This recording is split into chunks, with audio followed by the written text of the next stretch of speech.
Baik dan hangat layaknya keluarga sendiri, saya tentu bersyukur dan berterima kasih atas penyambutan ini, juga kepada para senior yang hadir di malam hari ini.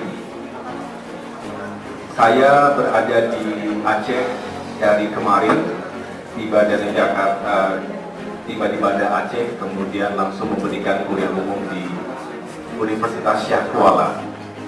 Kemudian sempat mengunjungi Museum Tsunami, dilanjutkan dengan silaturahim dengan para ulama seprovinsi Aceh, datang dari 23 kabupaten kota.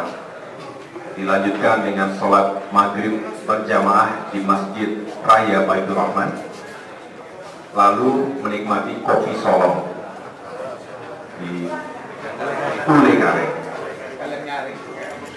buat kopi sendiri, nyari-nyari.